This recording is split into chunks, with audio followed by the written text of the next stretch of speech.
नमस्कार, good morning.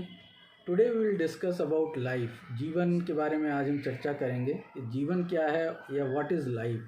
तो we all know that there is no particular definition of life that has come up yet, and if you go about the biological definition it will vary from a philosophical or a spiritual definition. Likewise, many philosophers and preachers have tried to define life. So will try to define life in my words. So I'll say that life is a period or span during which a soul and a body comes together, and when they depart, the life ends. So basically, life is the period between which the soul and the body are together.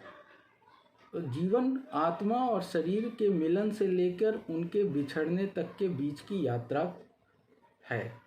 और इस दौरान हम देखते हैं कि they are biological processes going on and they are processes which are done with human efforts, जो हम अपनी मर्जी से करते हैं। तो जैसे हमारे रक्त जो बह रहे हैं, हम जो श्वास ले रहे हैं, we don't put in any efforts basically to do this things. So these are the biological processes which are going on. But yeah, if we try to put efforts to stop this anyways, the life will end. And likewise, there are other things like eating, drinking, water and all. So those are the processes that needs to be done with effort, and that also sustains life. Without that also the life will come to an end. So we need to understand the importance that of these processes along with the soul and the body together. If we talk about the soul in isolation or the body in isolation, then we are basically deviating from life. And when there is no life, we don't need to have any discussion. So when we talk about life, it is the union of the soul or the energy along with the life energy along with the body or the physical form. If we take any of these in isolation, then we cannot come to a definition or the definition of life. So life, as we know now that it is a combination of the body and the soul together, we can move forward in the discussion. And most of the times we'll hear that the soul is eternal and it has no lust and all, and we generally neglect the importance of the body while we say such things, because if we, as I said, अगर हम आत्मा और शरीर को अलग अलग देखते हैं तो जीवन ही नहीं है, और जब जीवन नहीं है तो किसी भी चीज़ का कोई अर्थ नहीं है. तो जब हम जीवन की बात करते हैं तो आत्मा और शरीर दोनों का मिलन ही जीवन को पनपाता है. और अगर हम आत्मा को कहते हैं कि वो निर्लिप्त है, तो अगर हम देखें, गौर से देखें, तो जब आत्मा शरीर से चली जाती है, when we say a person has died, then we see that the body is also not having any lust of any kind, right? It is lying somewhere. Some people may burn it, some people may bury it, and it doesn't matter to the body. Even some bodies are left to decay and they decay of their own.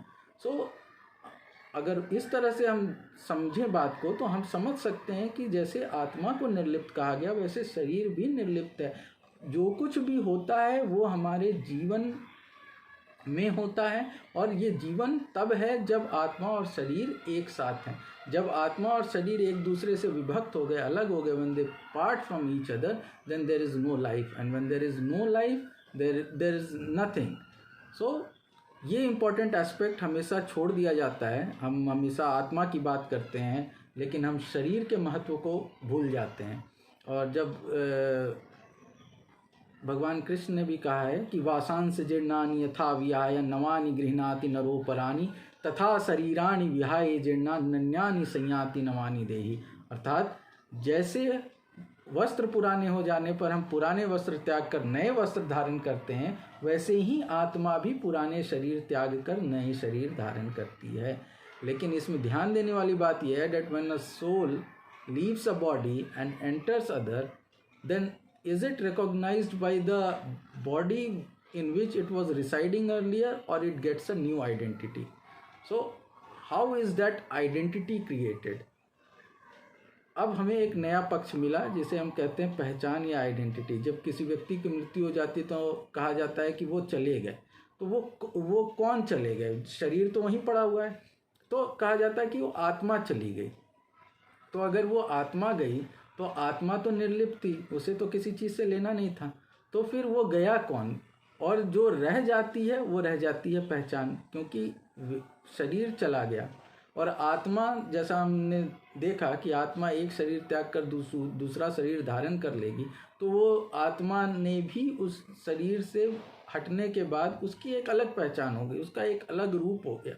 तो जो नया शरीर मिला है वो शरीर के द्वारा जो कर्म होगा उससे उसकी पहचान होगी। और जो शरीर वह छोड़ के गई आत्मा, और उस शरीर के साथ जब तक आत्मा अटैच थी तब तक उस शरीर ने उस आत्मा के साथ मिलकर जीवन पर्यंत जैसे कर्म किए, उससे उसकी पहचान थी। So it's basically the identity, and based on that we define a good soul और पायस सोल। ऐसा कहा जाता है कि वो जाने वाला व्यक्ति बड़ा पुण्यात्मा था या वो जाने वाला व्यक्ति दुरात्मा था। ये बेसिकली उस कर्म के आधार पर ही निर्धारित होता है कि वह व्यक्ति कैसा था।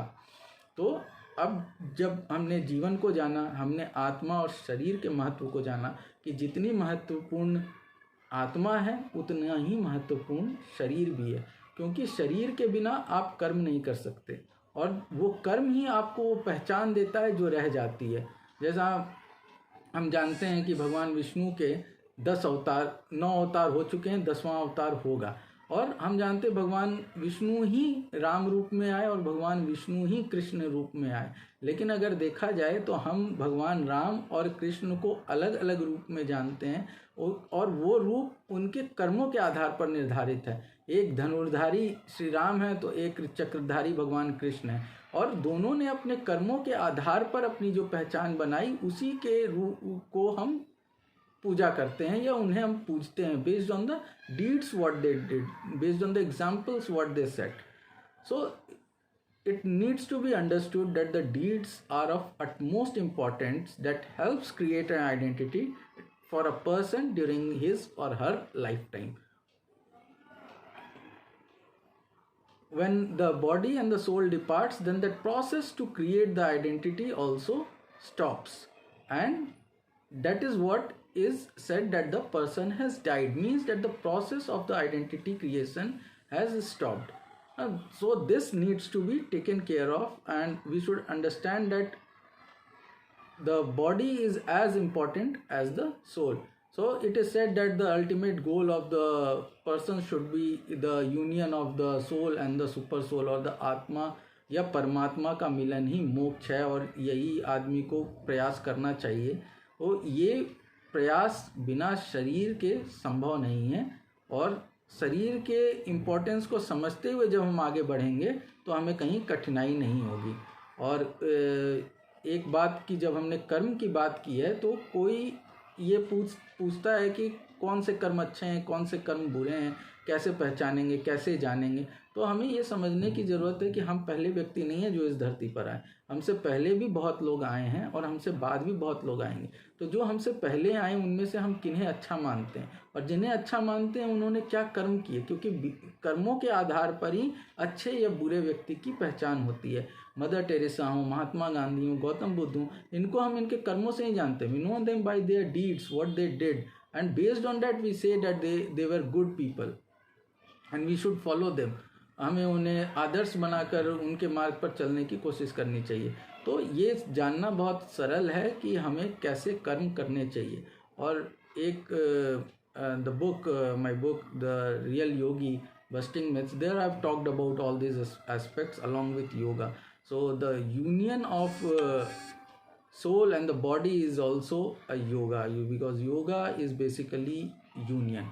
So it's not that just to unite the soul and the super soul is the only yoga, but any form of union so is yoga, and we are all united together in a indifferent blend with the nature as well. So whatever we do to strengthen the nature is also defined to be good. So even if you kill yourself, I mean the suicide, it is said to be wrong. Okay, it's not that you are doing good to others but you are not doing good to you, that is also not justified. So doing good to yourself, I mean you are not allowed to harm yourself, because you are also an entity, a part of nature. So whatever we do, we should do consciously, and we should we should take examples by good examples whatever has happened in the past, and we should understand the importance of the body along with the soul. And I'll request, if you get time, read my book, The Real Yogi, Busting Myths, and it will help you with some important and interesting information. Thank you very much.